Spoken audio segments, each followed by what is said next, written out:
శతం శుభం స్వాగతం శివ బాబా ఓ బాబా స్వాగతం మీకిదే శతం శుభం స్వాగతం ప్రియ బాబా ఓ బాబా స్వాగతం మీకిదే సంబరమైన వినేలా నింగి దశాదిశా పులకింతలు పొంగి తమో ప్రధాన పగుణాలననిచే పరమపితా జ్యోతి స్వరూప సంబరమైన వినేలా నింగి దశాదిశా పులకింతలు పొంగి తమో ప్రధాన పగుణాలననిచే పరమపితా జ్యోతి స్వరూప శతం శుభం స్వాగతం శివ బాబా నా బాబా స్వాగతం మీకిదే శతం శుభం స్వాగతం ప్రియ బాబా నా బాబా స్వాగతం మీకిదే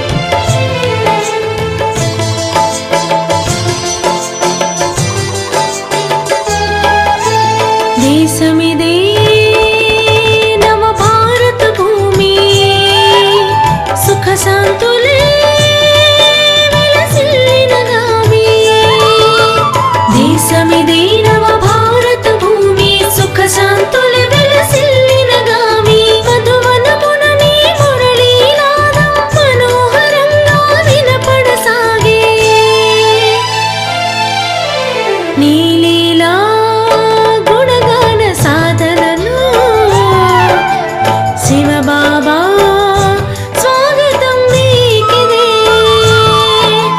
శతం శుభం స్వాగతం శివ బాబా నా బాబా స్వాగతం మీకిదే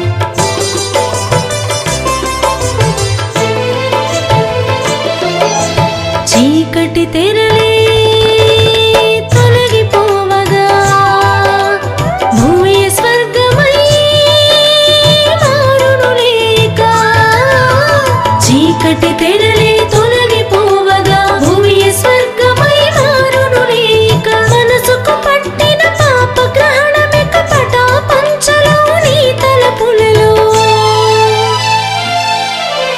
నవోదయం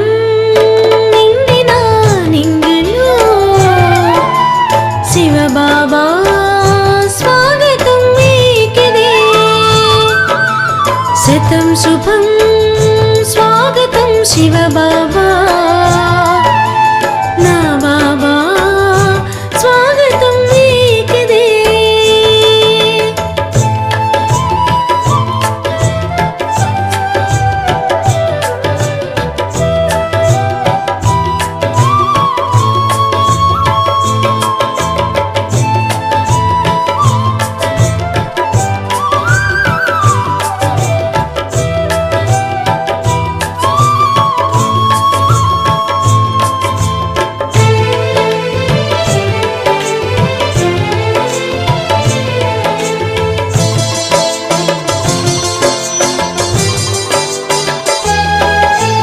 జన్మ జన్మల పుణ్య ఫలమిది నీ కలయికయే మధురమైనది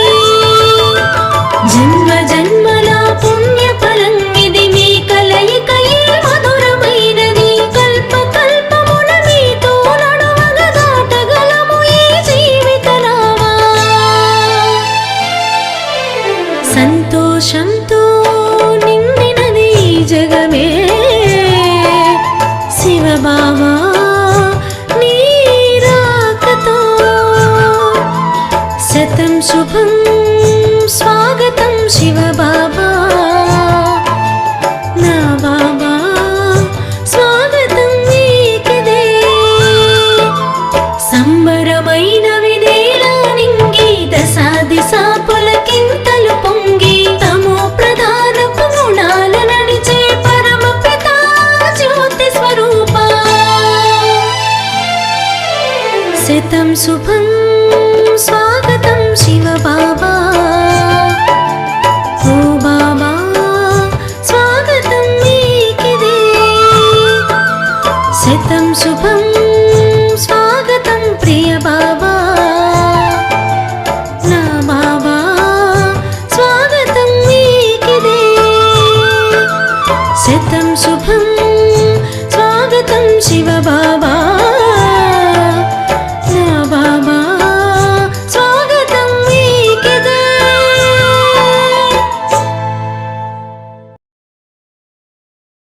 ఓం శాంతి.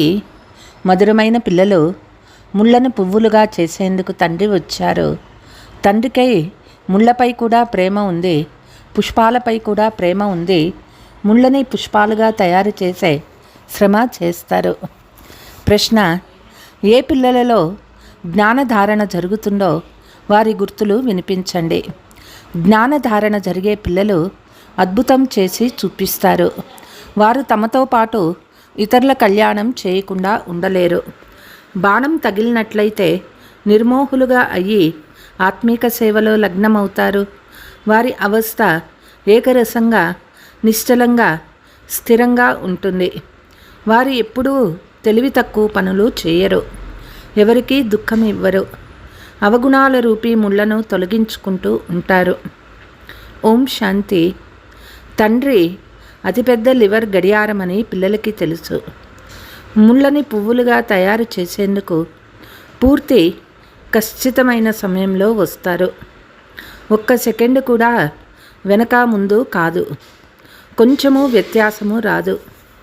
ఈ సమయంలో కలియుగ ముళ్ళ అడవి ఉందని అత్యంత మధురమైన పిల్లలకి తెలుసు.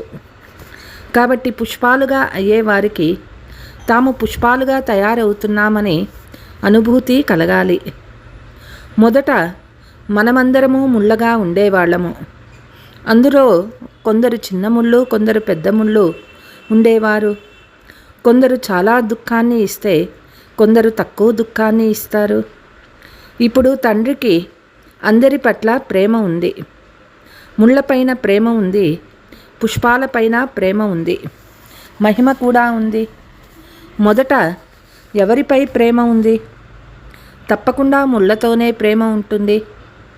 ఎంతటి ప్రేమ ఉంటుందంటే శ్రమ చేసి వారిని ముళ్ళ నుండి పుష్పాలుగా తయారు చేస్తారు. వారు వచ్చేదే ముళ్ళ ప్రపంచంలో. ఇందులో సర్వవ్యాపి అనే విషయము ఉండదు. ఒక్కరిదే మహిమ జరుగుతుంది. ఆత్మకు మహిమ జరుగుతుంది. ఆత్మ శరీరాన్ని ధారణ చేసినప్పుడు పాత్ర అభినయిస్తుంది. శ్రేష్టాచారిగా భ్రష్టాచారిగా ఆత్మయే అవుతుంది. ఆత్మ శరీరాన్ని ధారణ చేసి ఎలాంటి కర్మలు చేస్తుందో దాని అనుసారంగా సంస్కారము తయారవుతుంది. మంచి కర్మలు చేయ ఆత్మలను సుకర్మి అని అంటారు. ఆత్మనే మంచి చెడు కర్మలు చేస్తుంది. సతయుగ దైవీ పుష్పాలులారా, కలియుగ ఆశ్రీ పుష్పాలుగా ఉన్నామా? స్వయాన్ని ప్రశ్నించుకోండి. సతయుగం ఎక్కడ, కలియుగం ఎక్కడ? దైవత్వం ఎక్కడ, అసురత్వం ఎక్కడ? ఎంత తేడా ఉన్నది! ఎవరు ముళ్ళుగా ఉన్నారో వారు స్వయాన్ని పుష్పాలమని చెప్పుకోలేరు. పుష్పాలు సత్యయుగంలో ఉంటాయే కానీ కలియుగంలో ఉండదు. ఇప్పుడు ఇది సంగమయుగము. ఇప్పుడు మనము ముళ్ళ నుండి పువ్వులుగా తయారవుతూ ఉన్నాము. టీచర్ పాఠం చెప్తారు, దాన్ని రిఫైన్ చేసి తెలపడం పిల్లల పని. పుష్పాలుగా అవ్వాలనుకుంటే స్వయాన్ని ఆత్మగా భావించండి. పుష్పాలుగా తయారు చేసే పరంపిత పరమాత్మను స్మృతి చేసినట్లయితే మీ అవగుణాలు తొలగిపోతాయి. మీరు సతో ప్రధానంగా అవుతారు. అది కూడా వ్రాయండి. బాబా వ్యాసాన్ని ఇస్తారు. దాన్ని సరిచేసి ముద్రించటం పిల్లల పని. మనుషులందరూ ఆలోచనలో పడతారు. ఇది చదువు. బాబా మనకి బేహద్దు హిస్టరీ జాగ్రఫీని చదివిస్తారు. ఆ పాఠశాలలో అయితే పాత ప్రపంచ చరిత్ర భూగోళ శాస్త్రాలు చదివిస్తారు. నూతన ప్రపంచ చరిత్ర భూగోళ శాస్త్రాలైతే ఎవ్వరికీ తెలియదు. కనుక ఇది చదువు కూడా అయింది, జ్ఞానం కూడా అయింది. ఏదేని చెడు పని చేయడం అవివేకం అవుతుంది. అప్పుడు దుఃఖం ఇచ్చే ఈ వికారీ పని చేయరాదని తెలియచేయబడుతుంది. దుఃఖహర్త సుఖకర్త అనేది తండ్రి మహిమ కదా. ఎవరికీ దుఃఖం ఇవ్వరాదని అక్కడ మీరు కూడా నేర్చుకుంటున్నారు. సదా సుఖాన్ని ఇస్తే ఉండమని తండ్రి శిక్షణ ఇస్తారు. ఈ అవస్థ అంత త్వరగా తయారవ్వదు. ఒక్క క్షణంలో తండ్రి నుండి వారసత్వాన్ని తీసుకోగలరు. అయితే యోగ్యులుగా తయారవ్వడంలో సమయం పడుతుంది. బేహద్దు తండ్రి ఇచ్చే వారసత్వం స్వర్గరాధ్య భాగ్యాన్ని అర్థం చేసుకుంటారు. పారలౌకిక తండ్రి నుండి భారతదేశానికి విశ్వరాధ్య భాగ్యం లభించిందని మీరు ఇతరులకు అర్థం చేయిస్తారు. మీ అందరూ విశ్వానికి అధికారులుగా ఉండేవారు. ఇలా పిల్లలు మీ లోపల ఖుషి ఉండాలి. ఇది నిన్నటి మాటయే. అప్పుడు మీరు స్వర్గానికి యజమానులుగా ఉండేవారు. లక్షల సంవత్సరాలని మనుషులు అంటారు. ఒక్కొక్క యుగం ఆయుష్ లక్షల సంవత్సరాలని చెప్పడం ఎక్కడ? కల్పమంతటి ఆయుష్ 5000 సంవత్సరాలని చెప్పడం ఎక్కడ? ఎంత వ్యత్యాసం ఉన్నది! జ్ఞానసాగర్లు ఒక్క బేహద్దు తండ్రియే. వారి నుండి దైవీ గుణాలు ధారణ చేయాలి. ఈ ప్రపంచంలోని మనుషులు రోజు రోజుకు తమో ప్రధానంగా అవుతూ పోతారు. అవగుణాలను ఎక్కువగా నేర్చుకుంటూ ఉంటారు. ఇంతకుముందు ఇంతటి లంచగొండితనము, కల్తీ, భ్రష్టాచారము ఉండేది కాదు. ఇప్పుడు వృద్ధి చెందుతూ ఉంది. ఇప్పుడు మీరు తండ్రి స్మృతి బలంతో సతో ప్రధానంగా అవుతూ ఉన్నారు. కిందకి ఎలా దిగుతారో అలాగే తిరిగి వెళ్ళాలి. మొదట తండ్రి లభించారనే సంతోషం ఉంటుంది. సంబంధం జోడించబడిన తర్వాతే స్మృతి యాత్ర జరుగుతుంది. ఎవరు భక్తి ఎక్కువగా చేశారో వారి స్మృతి యాత్ర ఎక్కువగా ఉంటుంది. చాలామంది పిల్లలు బాబా స్మృతి నిలవడం లేదని అంటారు. భక్తిలో కూడా ఇలాగే జరుగుతుంది. కథ వినేందుకు కూర్చుంటారు, కానీ బుద్ధి ఇతర వైపులకు పరిగెడుతుంది. వినిపించేవారు గమనించి అకస్మాత్తుగా మేము వినిపించామే చెప్పమని ప్రశ్నిస్తే తికమక పడతారు. కొందరు వెంటనే చెప్పగలరు. అందరూ ఒకే విధంగా ఉండరు. ఇక్కడ కూర్చున్న ధారణ ఏమీ లేదు. ఒకవేళ ధారణ అయినట్లయితే అద్భుతం చేసి చూపిస్తారు. వారు స్వయానికి మరియు ఇతరులకు కళ్యాణం చేయకుండా ఉండలేరు.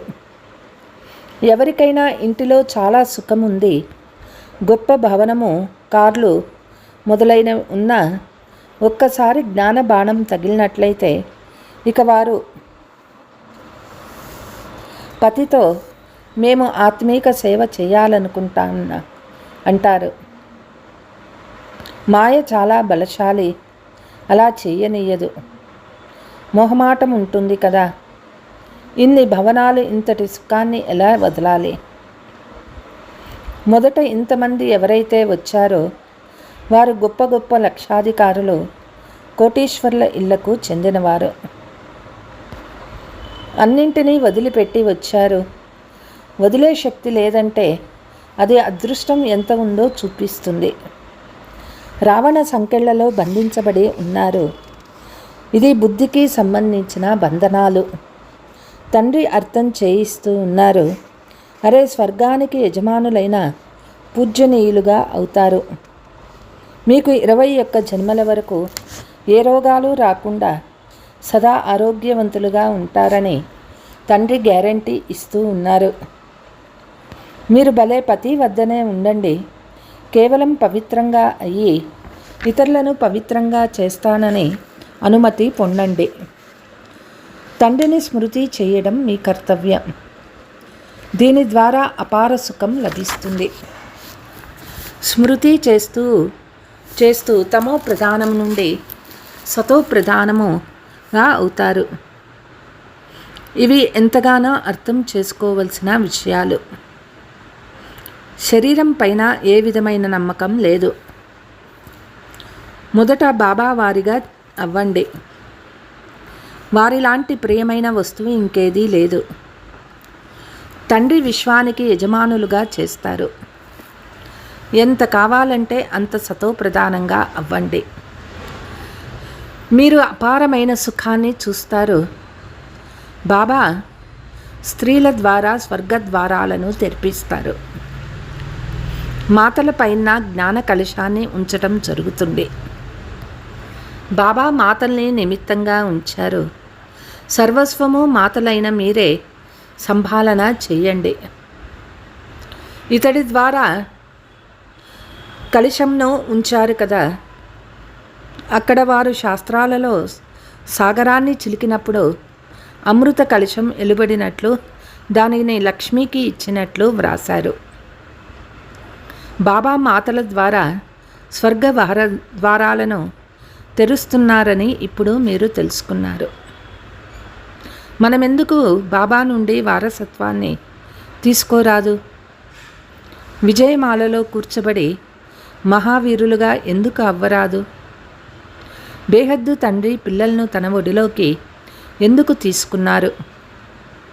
స్వర్గానికి అధిపతులుగా తయారు చేసేందుకు. ఒక్కసారిగా ముళ్ళ వంటి వారి కూర్చొని శిక్షణ ఇస్తారు. ముళ్ళ పైన కూడా ప్రేమ ఉన్నట్లే కదా. అందుకే కదా వారిని పుష్పాలుగా తయారు చేస్తూ ఉన్నారు. తండ్రిని పతిత ప్రపంచము మరియు పతిత శరీరంలోకి పిలుస్తారు. నిర్వాణ ధామాన్ని వదిలి ఇక్కడికి రమ్మంటారు. తండ్రి చెప్తూ ఉన్నారు, డ్రామా అనుసారంగా ముళ్ళ ప్రపంచంలోకే రావాల్సి ఉంటుంది. కాబట్టి తప్పకుండా ప్రేమ ఉన్నట్లే కదా. ప్రేమ లేకపోతే పుష్పాలుగా ఎలా తయారు చేస్తారు? ఇప్పుడు మీరు కలియుగి ముళ్ళ నుండి సత్యయుగి దైవి సతో ప్రధాన విశ్వాధికారులుగా అవ్వండి. ఎంత ప్రేమతో అర్థం చేయించటం జరుగుతుంది. కుమారి పుష్పం లాంటిది కనుక అందరూ వారి చరణాలను మొక్కుతారు. ఆమె ఎప్పుడు ముల్లుగా అంటే పతితంగా అవుతారో అప్పుడు అందరికీ తల వంచి నమస్కరించవలసి వస్తుంది. కనుక ఏం చేయాలి? పుష్పము పుష్పముగానే ఉండాలనుకుంటే సదా పుష్పంగా అవుతుంది.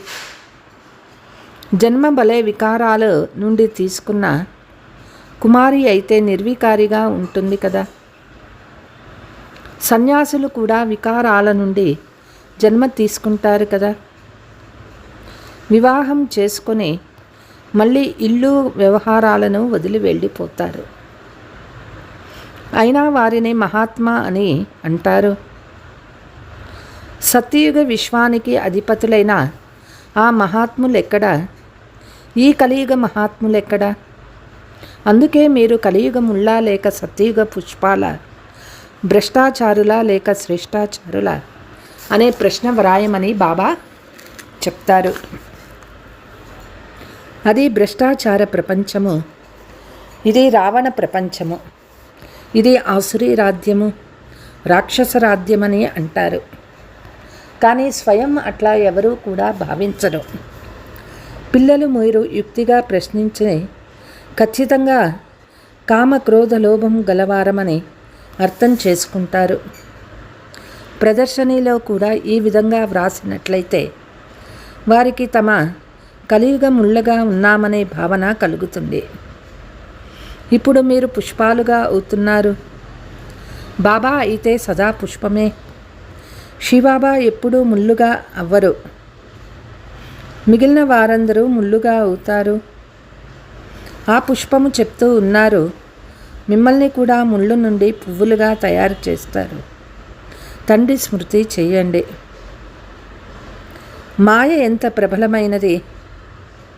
మీకు మాయకు చెందినవారుగా అవుతారా? తండ్రి మిమ్మల్ని తన వైపు ఆకర్షిస్తారు.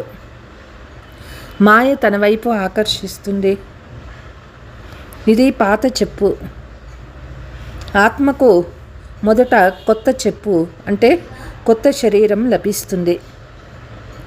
తర్వాత అది మళ్ళీ పాత శరీరంలో అయిపోతుంది. ఈ సమయంలో అన్ని శరీరాలు తమో ప్రధానంగా ఉన్నాయి. బాబా మనల్ని ముక్మల్ చెప్పులుగా తయారు చేస్తూ ఉన్నారు. అక్కడ ఆత్మ పవిత్రంగా ఉంటుంది కాబట్టి శరీరం కూడా ముక్మల్గా ఉంటుంది. అంటే చాలా బాగా ఉంటుంది. ఏమాత్రము లోపము ఉండదు. ఇక్కడైతే చాలా లోపాలు ఉన్నాయి. అక్కడి రూపురేఖలు ఎంత సుందరమైనవిగా ఉంటాయో చూడండి. ఆ రూపురేఖలతో కూడిన చిత్రాలు ఇక్కడ ఎవ్వరూ తయారు చేయలేరు. బాబా మనల్ని ఎంత శ్రేష్టమైన వారిగా తయారు చేస్తూ ఉన్నారు. తండ్రి కూడా ఇప్పుడు చెప్తూ ఉన్నారు, గృహస్థంలో ఉంటూ కమల పుష్ప సమానంగా పవిత్రంగా అవ్వండి. జనం జన్మాంతరాల నుండి ఆత్మకు పట్టిన తుప్పును తొలగించుకునేందుకు యోగ అగ్ని అవసరము. ఇందులో పాపాలన్నీ భస్మమైపోతాయి. సత్యమైన బంగారంగా అవుతారు. తండ్రి ఒక్కరిని స్మృతి చేయండని తుప్పుని తొలగించుకునే మంచి యుక్తిని తెలియచేస్తారు. ఒక్క తండ్రి స్మృతి చేయండి. మీ బుద్ధిలో ఈ జ్ఞానం ఉన్నది. ఆత్మ కూడా చాలా చిన్నది. పెద్దదైతే ఈ శరీరంలో ప్రవేశించలేదు. ఎలా చేస్తుంది? ఆత్మను చూసేందుకు డాక్టర్ చాలా తల పగలగొట్టుకుంటారు, కానీ కనిపించదు. సాక్షాత్కారం అవుతుంది, కానీ సాక్షాత్కారం వల్ల ఏ విధమైన లాభం కలగదు. మీకు వైకుంఠం సాక్షాత్కారం అవుతుందనుకోండి, దానివల్ల ఏం లాభం ఉన్నది? వైకుంఠవాసులుగా అయితే ఈ పురాతన ప్రపంచం సమాప్తమైనప్పుడే అవుతారు. దీని కొరకే మీరు యోగాన్ని అభ్యాసం చేయండి. తండ్రి అర్థం చేయిస్తూ ఉన్నారు, పిల్లలు మొదట ముళ్ళపైననే ప్రేమ ఉంటుంది. అందరికంటే ఎక్కువ ప్రేమ సాగర్లు తండ్రి అయినారు. పిల్లలు మీరు కూడా మధురంగా అవుతూ ఉంటారు. తండ్రి చెప్తూ ఉన్నారు, స్వయాన్ని ఆత్మ అని భావించి భాయి భాయి దృష్టితో చూసినట్లయితే వికార ఆలోచనలు తొలగిపోతాయి. సోదరి సోదర సంబంధంతో కూడా బుద్ధి చంచలమవుతుంది. అందుకే భాయి భాయిగా చూడండి. అక్కడైతే శరీరమే లేదు. ఇక శారీరక భావం వచ్చేందుకు లేక మోహము కలిగేందుకు అవకాశమే లేదు. తండ్రి ఆత్మలను చదివిస్తారు. కాబట్టి మీరు కూడా స్వయాన్ని ఆత్మగా భావించండి.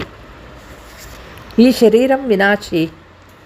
దీనిపై మనస్సునేం పెట్టాలి? సత్యయుగంలో శరీరంపై ప్రీతి ఉండదు. మోహంపై విజయం పొందిన రాజు కథను విన్నారు కదా. ఆత్మ ఒక శరీరాన్ని వదిలి మరొక శరీరాన్ని తీసుకుంటున్నని పాత్ర లభించింది. మోహాన్ని ఎందుకు ఉంచుకోవాలని చెప్పాడు. అందుకే తండ్రి కూడా చెప్తూ ఉన్నారు, అటెన్షన్తో ఉండండి. తల్లి మరణించిన, భార్య మరణించిన సంతోషంగా ఉండండి. హల్వా తినండి.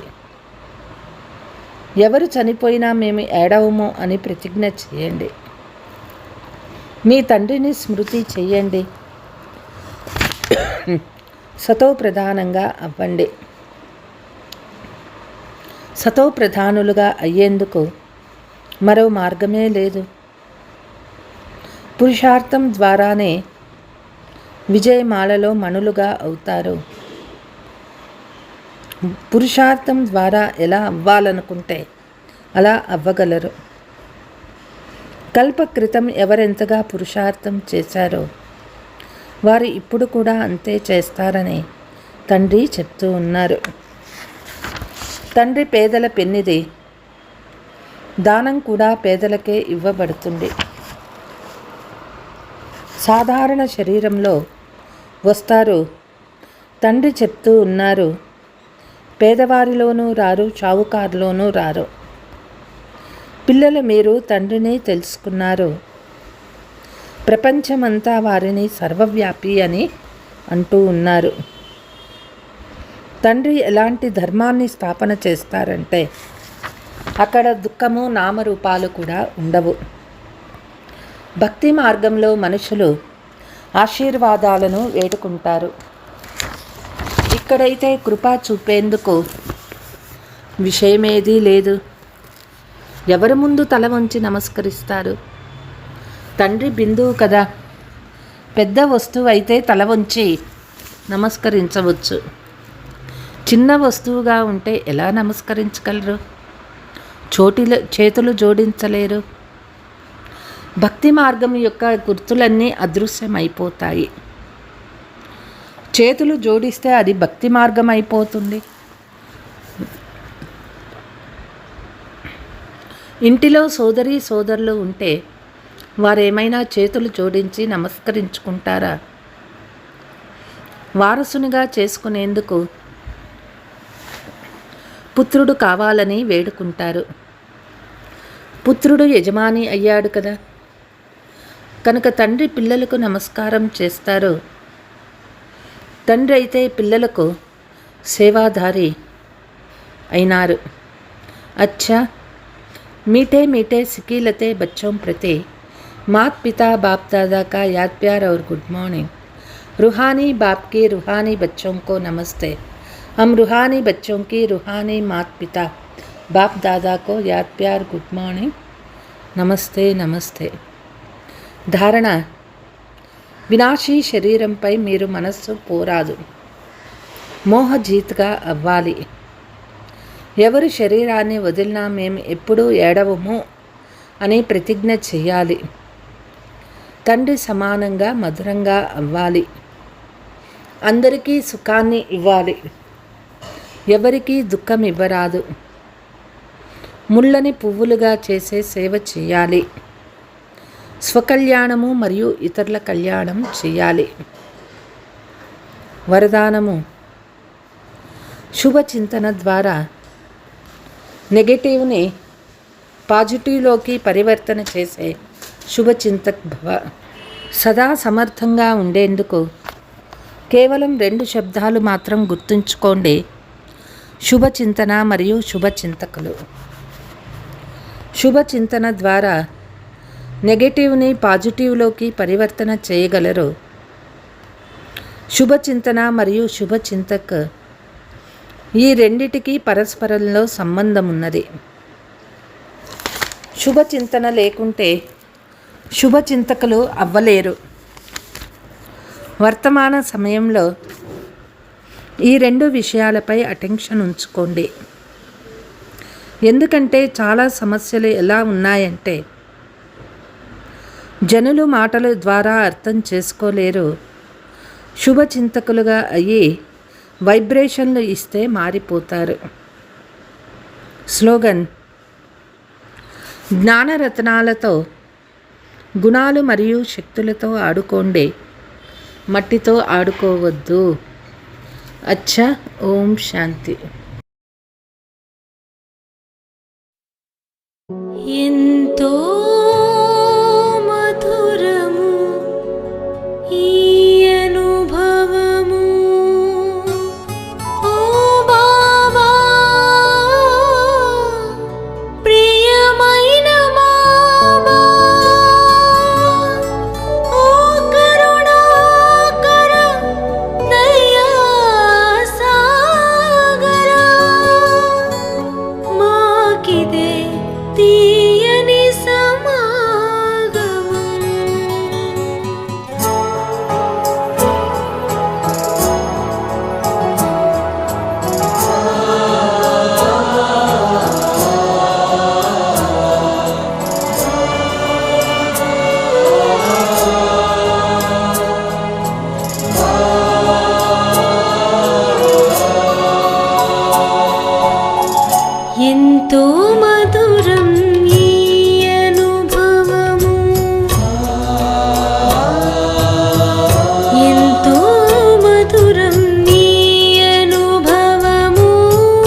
మాకిది తీయని సమాగమం. ఓ శివ బాబా,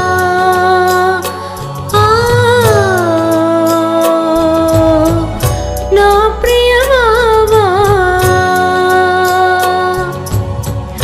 ఎంతో మధురం ఈ అనుభవము.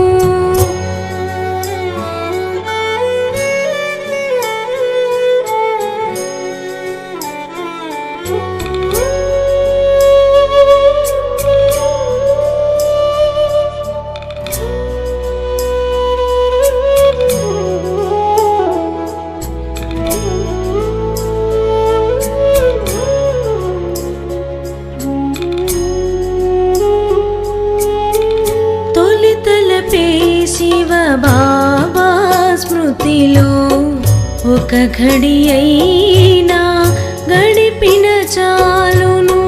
తొలితలపే శివ బాబా స్మృతిలో ఒక ఘడి అయినా గడిపిన చాలును. శుభ కిరణాలే నవోదయంగా విరిసే భువి దివ్య సుగంధం. శుభ కిరణాలే నవోదయంగా విరిసే భువి దివ్య సుగంధం. మమేకమై పో మనసాయి పుడే, మమేకమై పో మనసాయి పుడే. ఈ సంగమమిక మహోదయం. ఓ కరుణాకర దయా సాగర, మాకిదే తీయని సమాగమం. మాకిదే తీయని సమాగమం. ఓ శివ బాబా,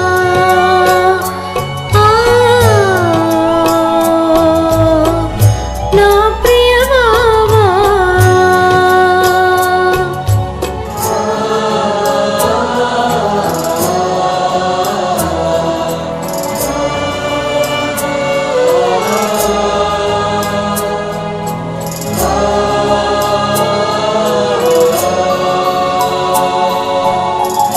ఇన్ని నాళ్ళ నా కలే ఫలించి కలవరమే మటు మాయమయే. ఈ జగతిలో నీ ప్రేమను మించిన ఐశ్వర్యము ఏ లేదు కదా. ఐశ్వర్యము ఏ లేదు కదా. సఫలమే కాగా మన జీవితమే, సఫలమే కాగా మన జీవితమే. మురళి స్వరముతో పదే పదే ఓ కరుణాకర దయా సాగర, మాకిదే తీయని సమాగమం. మాకిదే తీయని సమాగమం. ఓ శివ బాబా,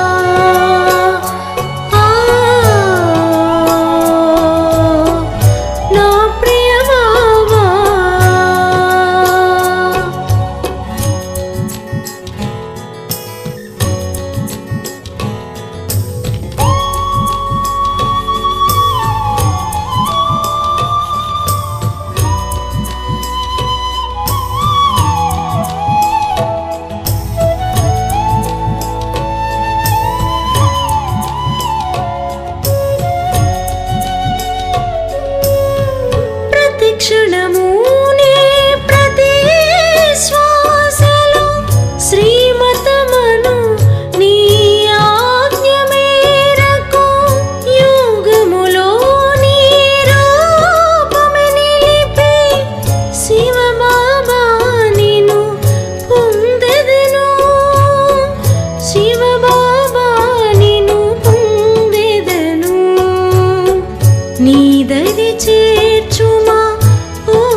తీయని